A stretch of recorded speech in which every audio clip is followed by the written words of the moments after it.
NGT के निर्देश पर जिला कलेक्टर आशीष मोदी ने प्रशासनिक लवाजमे के साथ कोठारी नदी का जायजा लिया। जायजे के बाद कलेक्टर मोदी ने कहा कि नदी के अतिक्रमण, गंदगी आदि कार्यों के लिए एक विस्तृत प्रोजेक्ट रिपोर्ट तैयार की जाएगी। एनजीटी के निर्देश के 3 माह बाद मंगलवार को जिला कलेक्टर आशीष मोदी, एसडीएम डॉक्टर पूजा सक्सेना, नगर विकास न्यास आयुक्त अजय कुमार आर्य, नगर परिषद आयुक्त दुर्गा कुमारी, राजस्थान प्रदूषण नियंत्रण मंडल के क्षेत्रीय अधिकारी विनय कट्टा के साथ ही अन्य विभागों के अधिकारी 10:40 पर जायजा लेने के लिए रवाना हुए। जायजे की शुरुआत जोदरास ओवरब्रिज से की, बाद में पालड़ी पुलिया, केशर पोरवाल के निकट की पुलिया, सांगानेर और ट्रंचिंग ग्राउंड क्षेत्र का जायजा लिया। कोठारी नदी की समस्याओं को पीपुल्स फॉर एनिमल्स के प्रभारी बाबूलाल जाजू ने उठाते हुए नदी क्षेत्र में हो रहे अतिक्रमण, अवैध निर्माण, जगह जगह नगर परिषद द्वारा डाले गए कचरे के ढेर दिखाते हुए कार्रवाई की मांग की। नदी क्षेत्र में हो रहे अंधाधुंध मिट्टी दोहन का मुद्दा भी उठाया तो नदी में फैला जा रहा मेडिकल वेस्ट भी दिखाया। बाबूलाल जाजू ने जिला कलेक्टर को एक पत्र भी दिया जिसमें मांग की गई है कि कोठारी नदी के सीमांकन क्षेत्र में नगर विकास न्यास द्वारा आवंटित भूखंडों के मामले में दोषी अधिकारियों के खिलाफ कार्रवाई की जाए। उन्होंने कहा कि उच्च न्यायालय के निर्देशों के विरुद्ध यह आवंटन किया गया है, साथ ही यह सुनिश्चित किया जाए कि क्षेत्र में किसी भी तरह का आवंटन न हो। आज कोठारी नदी का जो फ्लो एरिया है उसको देखा गया। उसमें कुछ एरिया में अतिक्रमण है, कुछ एरिया में बबूल उग रखे हैं। तो उसको प्लानिंग करने के हिसाब से यूआईटी, नगर परिषद, यहाँ के पर्यावरणविद हैं बाबूलाल जी जाजू और हमारे अन्य विभाग मसलन पोल्यूशन कंट्रोल बोर्ड, फॉरेस्ट, सभी अधिकारियों के साथ मौका देखा गया और इसकी जो समस्याएं इस पर चर्चा की जाएगी। इस पर एनजीटी में भी कुछ डायरेक्शन आए कंप्लायंस के हिसाब से एक डिटेल्ड प्रोजेक्ट रिपोर्ट बना करके और योजनाबद्ध तरीके से कार्य कराया जाएगा। सर, एनजीटी में कब तक रिपोर्ट भेज सकती है?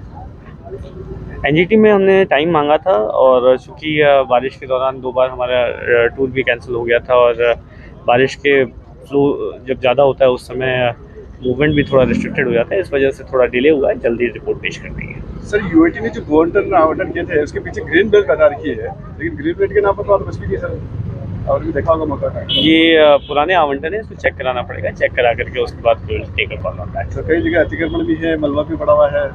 बिल्कुल, हमने देखा कि कुछ अतिक्रमण भी है, कुछ स्थायी अस्थायी अतिक्रमण है, मलबा भी पड़ा हुआ है। तो इसको एक योजनाबद्ध तरीके से एग्जीक्यूट करना पड़ेगा। ये कोई एक दिन की समस्या, ना तो एक दिन में समस्या क्रिएट हुई है, ना एक दिन में समस्या का रिजॉल्व हो सकता है।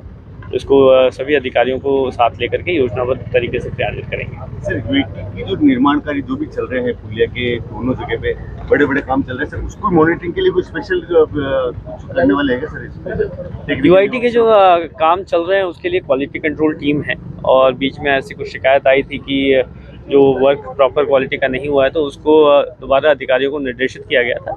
ऐसी लेवल के अधिकारी नियमित रूप से विजिट कर रहे हैं और जब भी इनका कोई रनिंग बिल पास होता है तो ऐसी स्वयं विजिट करके उस पर क्वालिटी कंट्रोल के संदर्भ में टिप्पणी करते हैं। उस टिप्पणी के आधार पर ही इनका बिल पास किया जाता है ताकि ये इंश्योर किया जा सके कि लॉन्ग टर्म में जो कार्य हो रहे हैं वो गुणवत्तापूर्ण हो और अच्छी क्वालिटी के काम को इंश्योर किया जा सके। सर, मैं इस मुतालिक पूछ रहा था सर, एनजीटी के मुतालिक जो प्रवाह है, जल का प्रवाह रहेगा सर बरसात के दौरान, वो प्रभावित नहीं हो, इसके लिए कुछ इंश्योरेंस के लिए कुछ वो डिज़ाइन में इनकॉर्पोरेट किया गया है कि जितनी भी वाटर बॉडीज़ हैं उसके फ्लो को कोई रिस्ट्रिक्ट ना करे, उसको टेक्निकल डिज़ाइन में संबद्ध करके और कंसर्न डिपार्टमेंट से व्यूज़ लेकर के उसके बाद ही टेक्निकल डिज़ाइन अप्रूव कराई गई है। जो कि जयपुर लेवल पर हमारे जो टाउन प्लानिंग डिपार्टमेंट के ऑफिसर्स बैठते हैं उन्होंने प्रॉपर एग्जामिन करके अप्रूव किया है।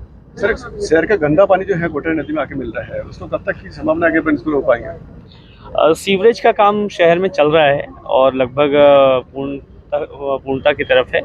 जो हाउस टू हाउस कनेक्शन है वो होने के बाद सीवरेज का पानी प्रॉपर ट्रीट किया जाएगा और न केवल कोठारी नदी बल्कि रानी सागर में भी इसका पानी जाने की समस्या है। इसको यूआईटी और नगर परिषद के कोऑर्डिनेशन से इसको रिमूव किया जाएगा। सर, एनजीटी के आदेश के बाद ही प्रशासन चेता फिर वापस ठंडे बस्ते तो रेगुलर मॉनिटरिंग के लिए कुछ प्रयास किए जाएंगे पहले की? ऐसा नहीं है कि एनजीटी के आदेश के बाद ही प्रशासन चेता कहना गलत होगा। ऑब्वियसली ये एक लॉन्ग टर्म प्रॉब्लम है, इसमें सब लोगों को मिलकर के काम करना पड़ता है।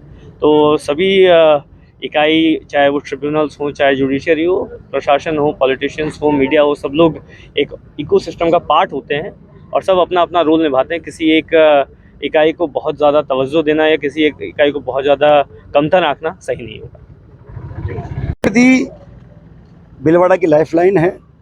इसका पानी त्रिवेणी संगम के वहाँ से होकर के बिसलपुर जाता है। कोठारी नदी प्रदूषण मुक्त हो, अतिक्रमण मुक्त और हरियाली युक्त हो, इसके लिए पिछले 10 साल से मेरे प्रयास जारी हैं। लोकायुक्त में भी ये मामला दर्ज कराया था, कमेटी बनी थी, लेकिन उस कमेटी ने कुछ किया नहीं। उसके बाद एनजीटी में मुझे रुख करना पड़ा।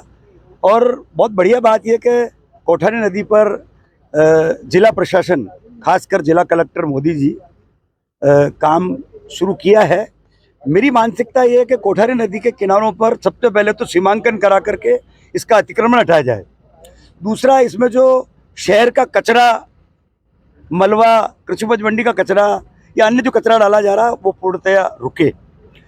नदी की सीमांकन में आवंटन न हो। जो अतिक्रमण है उसके पंचनामे बने कि कितने बाई कितने पर किसने अतिक्रमण कर रखा है, और अब अगर कोई अतिक्रमण होता है तो जिम्मेदार अधिकारी की जवाबदेही तय हो और उसके खिलाफ कार्रवाई हो। ये मैंने कलेक्टर साहब को लिख करके दिया है। और दोनों किनारों पर स्मृति वन की भांति 100-125 फीट की पट्टी का उस किनारे पर और इस किनारे पर ये लगभग 4 किलोमीटर का एरिया है। 2 लाख पौधे लंबी उम्र वाले, अधिक प्राणवायु देने वाले लग जाएंगे और बीच में ट्रैक घूमने का बनेगा। ये 50 साल बाद की योजना है। भिलवाड़ा की ये बहुत महत्वाकांक्षी योजना है। मुझे इस बात की खुशी है कि जिला प्रशासन, नगर परिषद, यूआईटी के और सारे सिंचाई विभाग, प्रदूषण नियंत्रण मंडल, सारे अधिकारियों ने आज ये मौका देखा है। काम बड़ा है। स्मार्ट सिटी में भी 30 करोड़ रुपए का बजट इसमें रखा है, लेकिन मैं चाहता हूँ कि डीएमएफ फंड से 2 लाख पेड़ लगे। यूआईटी भी बहुत यहाँ की बहुत अच्छी स्थिति में है, वो भी इसके लिए काम करे।